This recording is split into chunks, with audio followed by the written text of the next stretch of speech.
Good morning, all. This is Kulbhushan Parashar again from Corporate Capital Ventures. And to bring knowledge and proper information to the investors, we conduct these kind of interaction with the management of the companies who are coming out with IPO. In this series, we are doing this interaction with the management of Droneacharya Aerial Innovations Limited management.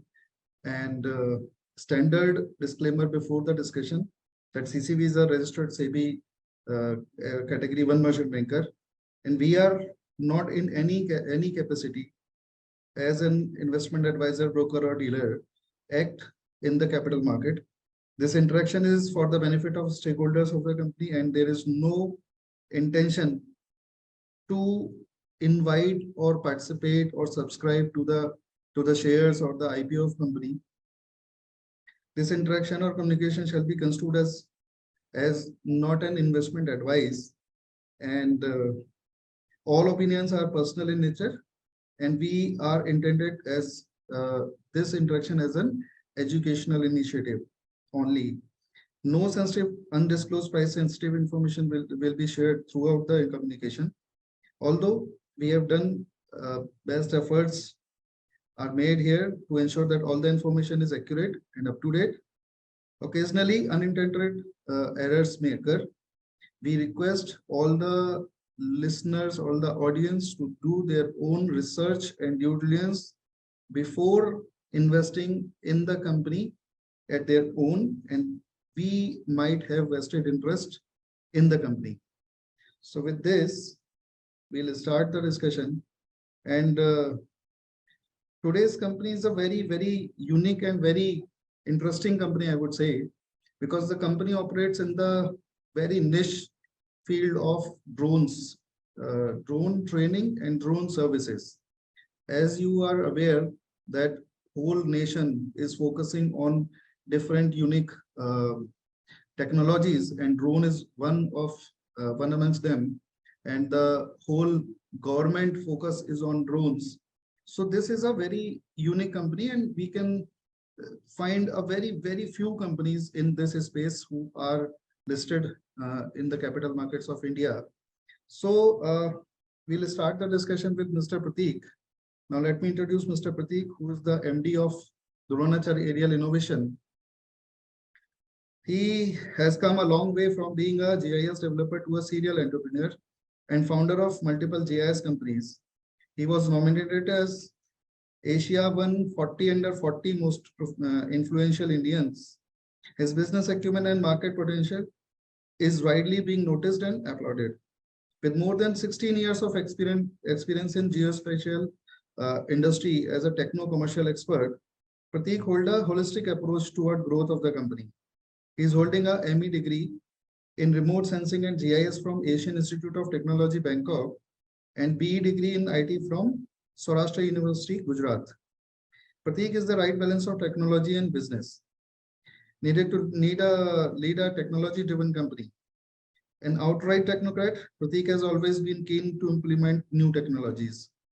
I'll welcome Mr. Prateek Srivastav to join the call and give his insights. And before that, I would request Prateek to introduce the other audience, the other participants from the company, and then we can start the discussion about the company. Prateek, if you can just introduce Mr. Amit, Colonel Sunil Sharma, Nikita. Sure. So thank you so much for the introduction. Thank you so much. First of all, before we go to the company, I would like to take a minute to introduce the main pillars of the company, which is the manpower. I would like to introduce Mr. Amit Takte, who is the VP Technology and Training, and he has more than 20 years of experience in IT and aviation. He has been into the aero modeling and drones since a decade, which is exactly when the industry started. So he has almost 10 years of experience in drones, and having done more than 500 projects together, he is one of the pillars of the company. Let me introduce Nikita to you. She has around 12 years of experience in HR, general management, and finance. She is the director and CFO of the company, and having worked with the startups as well as for the large corporate companies as well.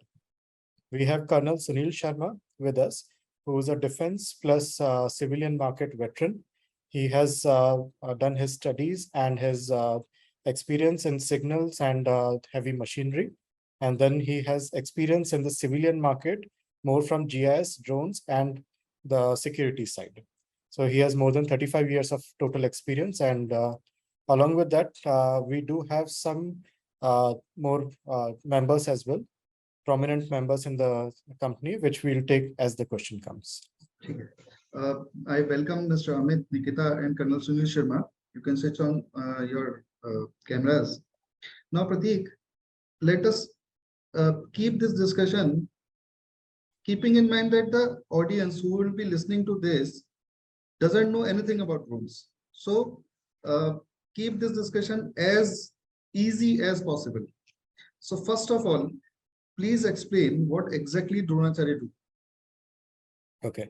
So I think before the company, let me just familiarize the entire audience with what the drone industry is all about. Right. So before starting to tell you about the company, let me take a couple of minutes to introduce the entire audience to get familiarized with the drone industry or the drone space, which is quite a buzz these days. So drone industry per se can be bifurcated in two major segments. One is the defense side, and second is the non-defense side, which we call it as a civilian or the commercial side of that.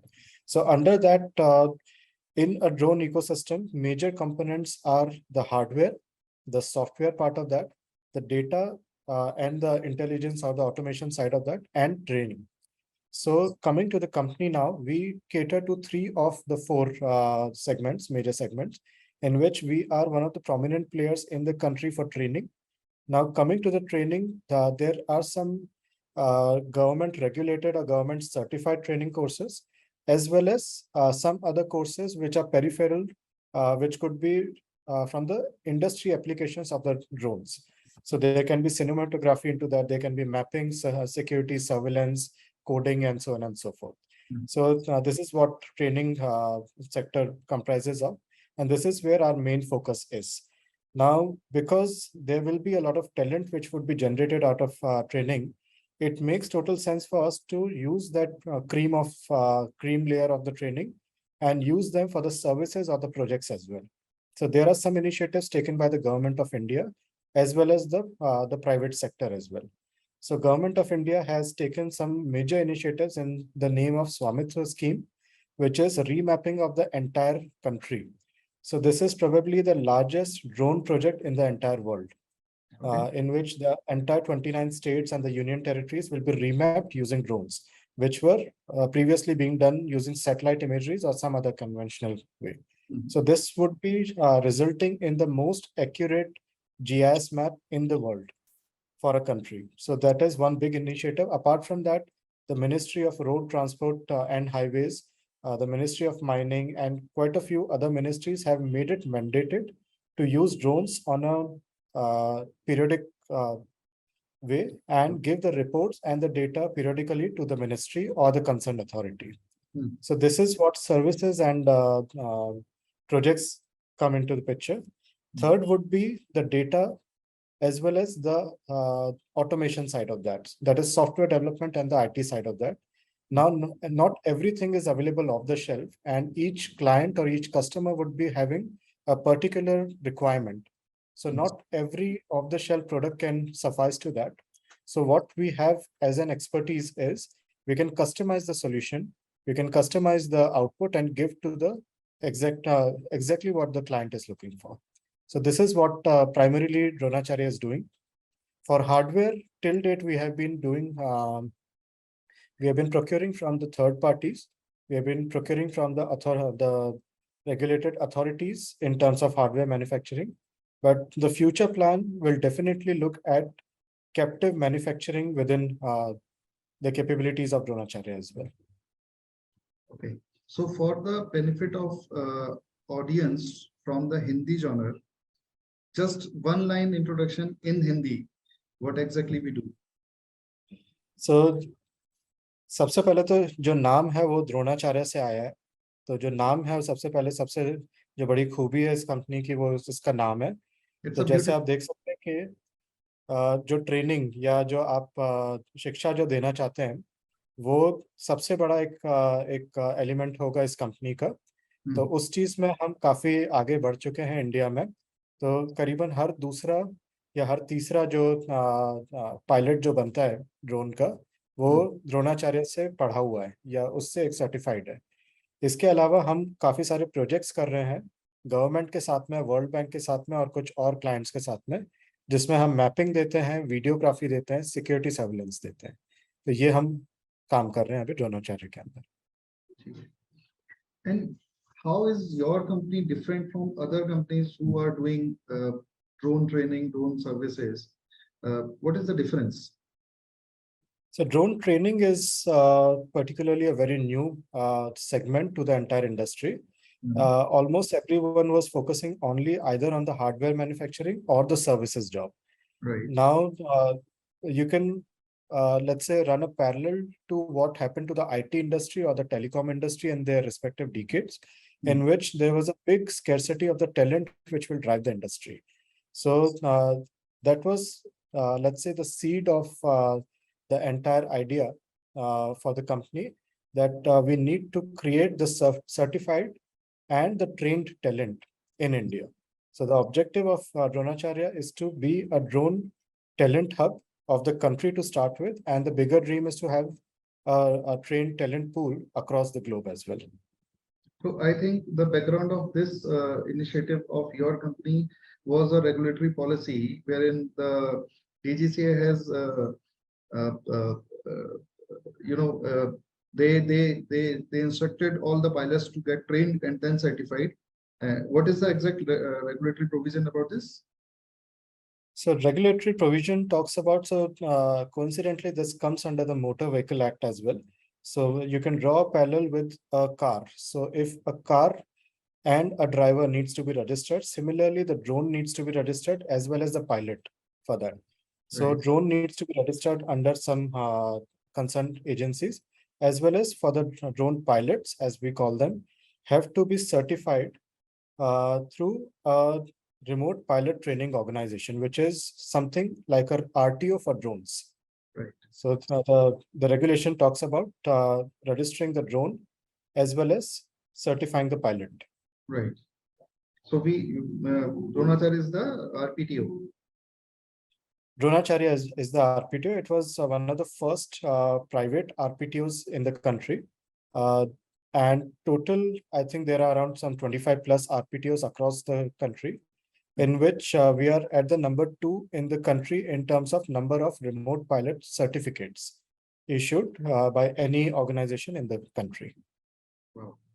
So I think Mr. Amit take cares of the whole RPTO training and services. Amit ji, what is the eligibility criteria for being an RPTO and what is the insights of your vertical? Okay. This being a completely new industry, there is no precedence of any knowledge and understanding which parallels to the airline industry. One of the major criteria which government as well looks at is the responsibility and knowledge to take this industry ahead. So getting an RPTO formed, it's not just the documentation part or the compliance part of it, which the government looks at. It also looks at the profiles as well as the experience of the members who are carrying out this particular activity in India. So I would say one of the reason government wants this to be a very regulated activity is the airspace is always being a controlled activity throughout, not just in India, across globe. And Indian government as well wants to have that control over the Indian airspace. Drone activity is being carried out in the same airspace, so it's being very strictly monitored and governed activity by government. So the same DGC officials, those who actually take care and do the audits of airlines as well as airports, those are the same authorities, those who come down for auditing and certifying an RPTO. So I would say it's a combination of many activities which are needed to set up an successful RPTO, along with the hardware capabilities, the skill set which is required by the RPTO to run the RPTO successfully, and then moreover the rules and regulations which they need to imbibe to, as well as they need to follow it while doing the certification for the students. So it's not just forming the RPTO, it's majorly from the maintenance and sustainability of the RPTO, which they looks at while giving the certification in India. So though on paper it looks very easy to have an RPTO setup, but in practical scenarios, it looks very difficult when the audit of a particular RPTO starts before they get an RPTO certification from DGCA. Okay, so that comes as a very strong entry barrier to this business. And absolutely. If you can just share with us the regulatory provisions which are required to be taken care of at the time of registration of RPTO, just to understand that what exactly are the provisions. Right. Let me come down to the exact requirement which an RPTO, while setting up an RPTO company needs to look at. So India has been divided into 3 zones by the Airport Authority of India as well as DGCA. Those are green, yellow/orange, and the red zone. 95% of the Indian land is the green zone, where you are allowed and eligible to fly a drone below 400 feet of height for any of the commercial activities, right?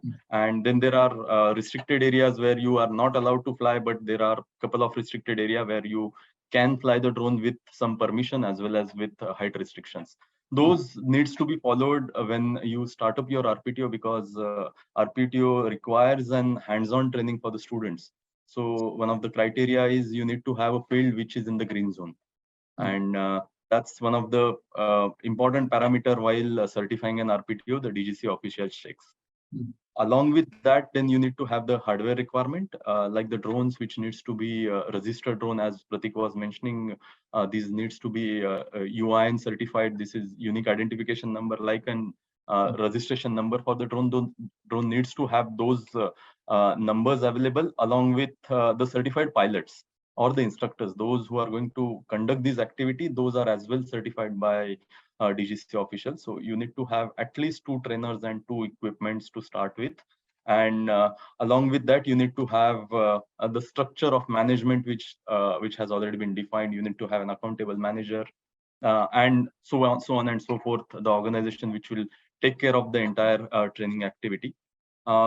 In training as well, the training has been divided into 3 major portions. One is the theory and understanding of the rules and regulations and the technology. Second one is the simulation part of it. So the training starts with the simulators, where the pilot undergoes a simulator training, gets the motoring skill on simulator before he passes on the test on simulator and gets on with the real flying experience. So this particular certification is majorly the hands-on training on ground. It's not the precisely just the classroom training, because the certification finally makes you eligible pilot to fly the drones in Indian airspace. So it has to be mainly a practical training. So around 75 to 80% is the practical part of it, where the student goes on to the field for getting the training. But yes, he has to understand and know the know-hows of the technology, rules and regulations, and then pass on those exams and get on to the certification for the simulator, and finally the certification of the pilot license. So it's a 5 days of course to start with, and the student needs to undergo all these barriers to get on his pilot certification, which will hold a validity of around 10 years for the student. Okay. Who can be an instructor? Okay, the instructor needs to have a real hands-on on the equipment. He has to be a pilot. That's the first requirement which DGC has given. The instructor training are getting formalized right now, where the instructor needs to have some qualifying background, which government is on the way of forming at the moment, and he needs to have a specified number of hours of flying, which is logged on his logbook. So it has to have a skill based as well as the knowledge based background of a person who can become an instructor. Correct. So if I understood it right, for starting an RPTO, you need instructor who is already a commercial pilot with a specific prescribed experience of flying drone, and then the hardware part and the other area. So if someone want to start today, he cannot start because he need to be a pilot first, then experience, and then he can start, and that is the entry barrier, right? Absolutely, rightly said. Right. So I'll come to Colonel Sharma. Sir, tell us about the core team members and the through the prospectus we have noticed that some very eminent personalities has joined the board and joined the company as advisors. Please put some light on it. Who all are the core team members? I'm sure at the outset, I would like to make a statement that you'll be pleased to know that we have more than 300 plus years of experience. You can talk about defense, IT, drone, space, automation, and the likes kind of experience, which becomes automatically along with the board members. Starting from Prateek, which you have already said, he is a veteran of the drone industry as it is. He's been there. He's a postgraduate. He's a ME in remote sensing as it is. You have told him from AIT. And Amit, I'm sure you have already come to know that he is 20 years plus experience in the drone industry and in the space industry. Not only he knows about that, he is even guiding students and things like that. So he is a known pillar of this aerospace and drone industry. Nikita, she is an MBA HRM and services, 12 years experience and also following the duties of CFO. Mr. Pradeep Pathak, I'm sure you will be pleased to know that he is an aeronautic engineer. He has been a joint director of DGCA, Government of India, plus I think he has held very, very high positions in the civil aviation ICAO and things like that. Major General Dr. Mandeep Singh, he's a Master of Science, MSc in Defense and Strategic Studies. Me, part of the defense, plus I'm a postgraduate radar and control systems. Anand Jadhav, he is holding a degree in diploma in mechanical engineering. So Dr. Pradeep Srivastava, he is also ex-ISRO and approximately 35 to 40 years of experience in the same field. So I'm sure you can make out that the core team members are absolutely 300 plus years and a varied kind of experience, which automatically is the team which is absolutely poised and prepared to lead Droneacharya in the future and in the next phase of growth. As it is, I think we have had excellent partnerships. I'm sure that will follow as we are going to go. And not only Amit has already said and Prateek has highlighted, we are already number 2 as far as RPTO. That also we are the first in the private space. First drone industry and the first drone company to be going private. And as far as not only, we may be saying we are number 2, but what are our trainees saying? They have rated us as top rated RPTO or remote pilot training organization with a rating of 4.9 plus. So I'm sure the core team members and whatever at the present moment we are doing and where we are poised for growth. Thank you. Thank you. So I can just understand that we have a very excellent team, different from people from different vertical, DGCA, then Army, then I think Dr. Mandeep is from educational part also of the defense. So he bring with him the uh, the experience of being, in educational sector. Pratik, what all are the business opportunities in hand? Like we have RPTO, we have different verticals, but what are the business opportunities are there for Droneacharya? So I will bifurcate this into the Indian opportunities and the overseas. Within India, we are, apart from the training, which is the DGCA certified training and the other courses that we are doing. So under DGCA, we are working in Pune, as well as with Rashtriya Raksha University in Gandhinagar, Gujarat, which is an institute of national importance and directly comes under Ministry of Home Affairs. So we will be starting our first batch from 14th of November. So this is for a DGCA certified course, plus additional course on, you can pick and choose of either 8 to 10, either of 8 to 10 additional courses. That could be a GIS, Python coding, or so on and so forth. So training being the main element in Droneacharya. Having said that, we are also working on a World Bank project in Nandurbar, Maharashtra for agroforestry. That is for I'm so sorry to interrupt you. Just for the training part, if you can just give us a number to understand what could be the scale of our operations. I believe that there are more than 1 million pilots who are required to be certified. Is that statistics correct? It is correct, and it may be an understatement in the coming years, and that the statement has been made by the industry veterans as well as some of the ministers as well. So the statement says that there's a requirement of 10 lakh pilots in the next 3 years, and certified pilots we are talking about. So this is where a huge business opportunity lies. And apart from these two registered RPTOs, or the flying drone schools, in a simpler word, we are also planning to expand to 25 more cities in the coming time, and try to be having a lion's share in the entire 10 lakh pilots which are required in the next 3 years. Right. And the same thing is happening with Rashtriya Raksha University, wherein you are training the probable defense personals. So we are training students as well as the serving officers.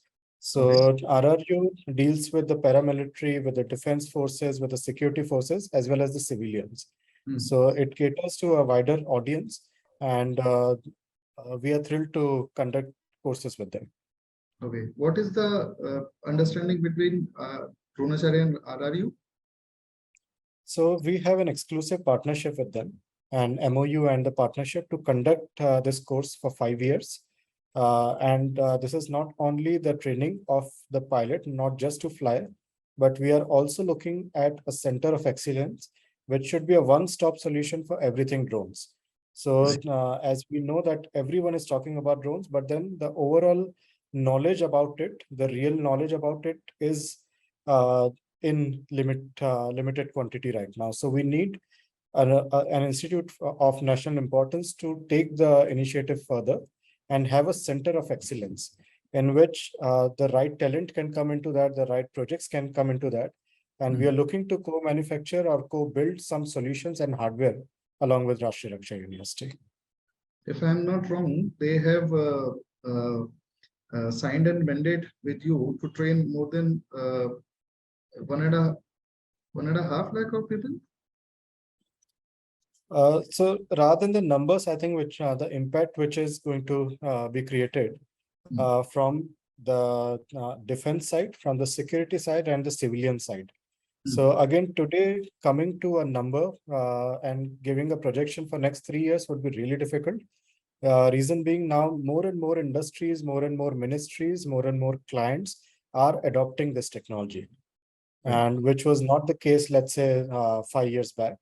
So now any report can be very easily overcome, or any numbers which has been projected by the reports or the stakeholders can be very easily overwritten by the impact what this industry is creating. Right. Okay. So you were saying something about the World Bank project. Right. So this was about the training. So in a nutshell, if I may say, so 2 RPTOs are already done, and around 8 more are in working in next a few months within this financial year. And the target is to have around 25 RPTOs and churning out anywhere around 100 to 150 students per month from RPTO in next 24 to 36 months. This is for the training point of view. Coming to the services side, we have done a very prestigious project with IIT Gandhinagar and Survey of India. That is for the Honorable Prime Minister's birthplace, Vadnagar in Gujarat. We did a proper 3D scanning and recreation of the model, including the urban landscape, which includes the railway station where he used to sell tea, and the civilization uh, area as well.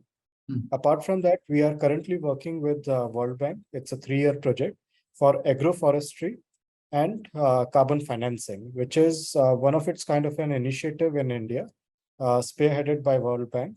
And then they'll be going to different districts. The starting point is Nandurbar in Maharashtra, but then the aim is to have multiple districts on the same model.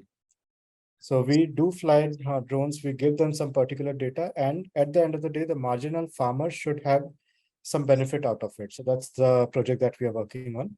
Apart from that, we are, I think, one of the only handful of companies which is working on the defense side of training as well.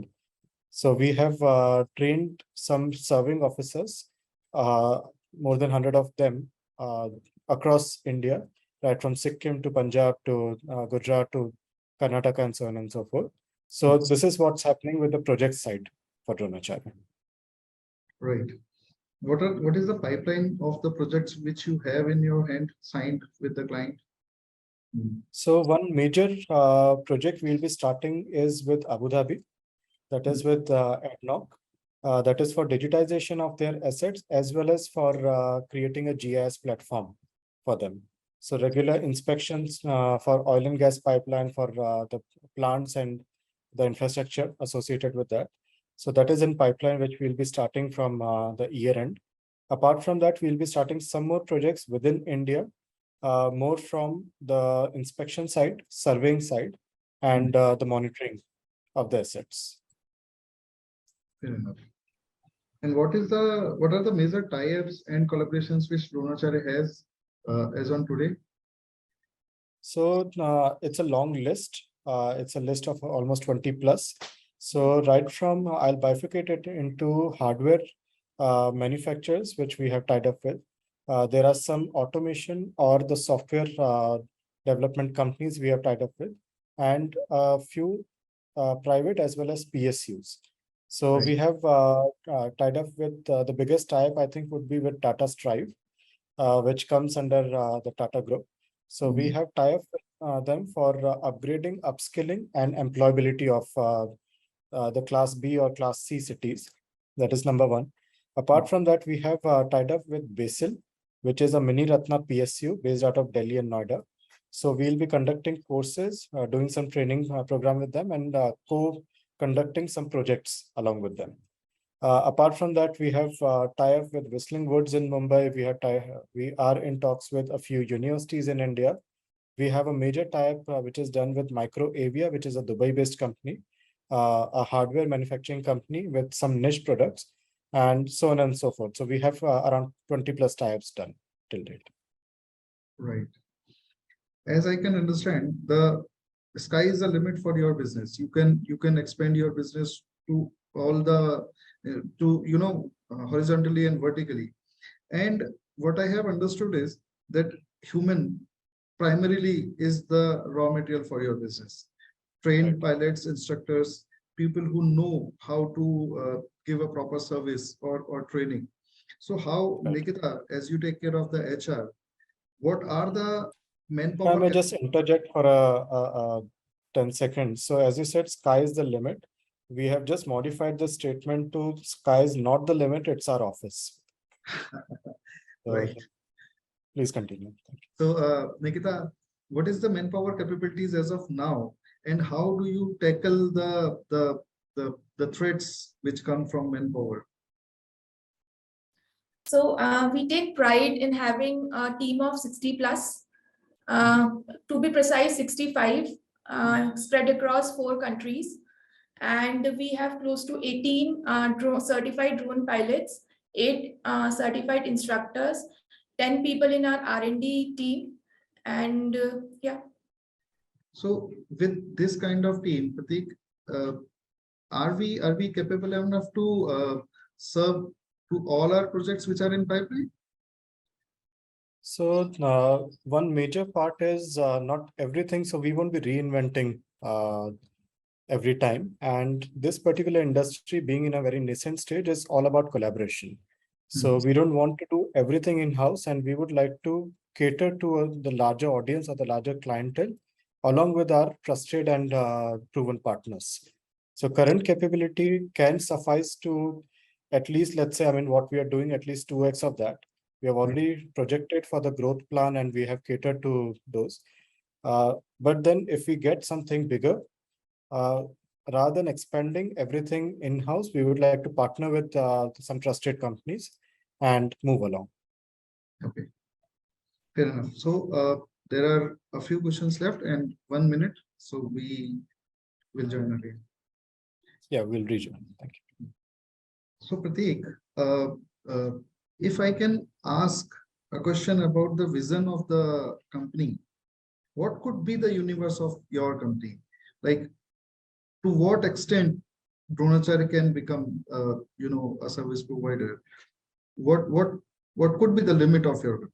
So I think first thing, as I've mentioned earlier as well, that we want to be a talent hub of the world, a certified and trained talent of the hub of the world, in which not only the pilots, but then something similar to what happened with the IT and the telecom industry, the hardware producers, the repair and maintenance, the data side, and the automation side of that. So we would like to have a trained and certified talent for to cater to all these 4 or 5 industries and have as much employability as possible. So Honorable Prime Minister has a vision of making India as a drone hub by 2030. Now you can't do it unless you have the right talent or the workforce to drive that. That means we are in a requirement of minimum around 1.5 to 2 crore people directly or indirectly working in this industry. So that's one of the major things that we are looking for next 3 to 5 years. Apart from that, we would like to have a substantial holding in the services market, and if required, have our own captive hardware and serve to the niche market as well. Be the industries wherein drones can be deployed, and you can expand your services to what kind of industries? So I think in last 10 years, along with Amit and the core team, we have worked in 33 different domains and served more than 500 projects. Now we have seen the industry from a very close quarters. So we do understand that, let's say, the industrial applications or the enterprise solutions or the defense solutions are the one which consume this particular technology in a much larger way than the others. So our focus would be more towards this and have solutions more from the automation or the intelligence solutions within this 3 or 4 sectors only. IPO, we have seen that the company has issued some shares to the marquee investors before the IPO. Mr. Shankar Sharma has invested in his personal capacity in the company. Who all are the pre-IPO investors other than Mr. Sharma? So we have been blessed with good people right from the entertainment side. For the visibility side of that, we have been blessed with some good market and the fintech people, and quite a few other common people as well who entrusted us when we actually didn't start the growth story as well. So we have been blessed with a number of people. Some of the prominent names from, let's say, the entertainment industry is Mr. Bimal Parekh is there, Mr. Ranbir Kapoor is there, and quite a few other eminent personalities from Bollywood. Apart from Mr. Shankar Sharma, we have some other people as well from Middle East, from Singapore, and other as well, including Nikhil Chawla, Mr. Turab, who has been associated with HSBC Capital. We have quite a few other people associated from the markets from India as well. And I uh, I have understood that the valuation for all pre-IPO investors and the IPO is been kept the same. So there is no discount which is given to the pre-IPO investors, though they are locked in for year and so. So this is a very welcoming strategy from the management, in which they have kept the same valuation for the public as well. What will be the utilization of IPO proceeds? Where what you want to do with that money? So I think first of all, thank you for noticing that this is very unlikely of the IPOs that we have been seeing of lately, in which having the pre-investment money and the IPO at the same level, because we want to keep enough for everyone, the new investors as well, on the table, so that we can cater to the larger audience and everybody should be benefited out of this. Coming to the utilization part of that, major part of this is going to be our growth plan is highly dependent on the infrastructure which is associated with the company. So this means we need to have some particular hardware. We need to have the peripherals which are associated with that. So those are high processing hardware would be there. Just sorry. So so as to cater to the larger audience or the clients, we need to upgrade or upscale our hardware. So this is where majority of the funds that would be raised will be utilized. And apart from that, some corporate activities are going to be there.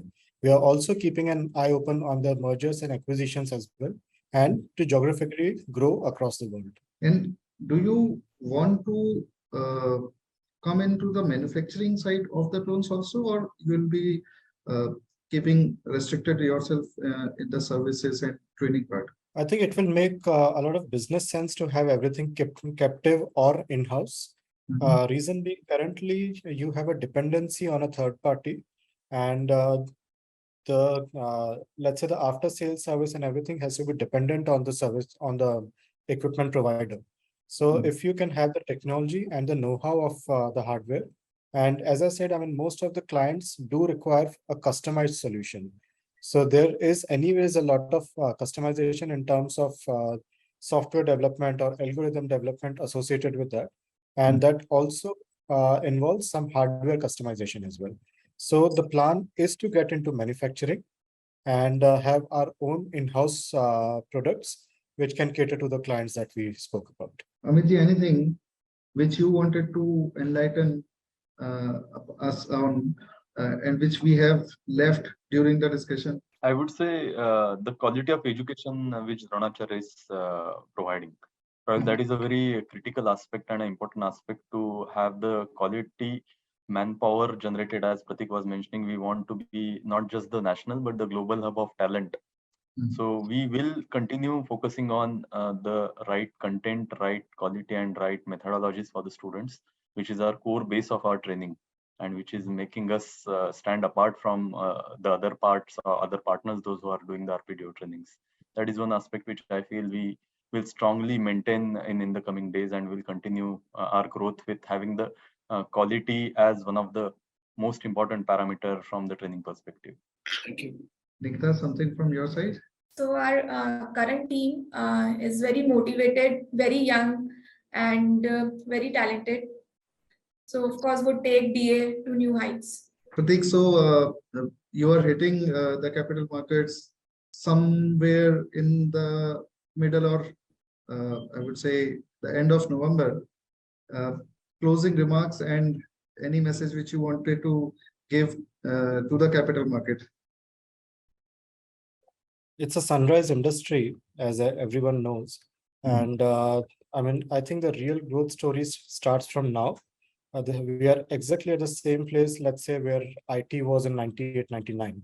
So we, not only us, but then we wish the entire drone ecosystem or the industry, we extend our best wishes to that. We would like to see more players into it and help the entire industry and the country grow. Fair enough. So we'll conclude this discussion for now, and thank you very much to join us to have this fruitful discussion. This discussion will enlighten all the audience. Now they know a lot about the company and the industry, and they can take their own decision right with the right kind of information. Thank you very much, Prateek, Amit ji, Colonel Sharma, Nikita. Thanks a lot. Thank Thank you. you.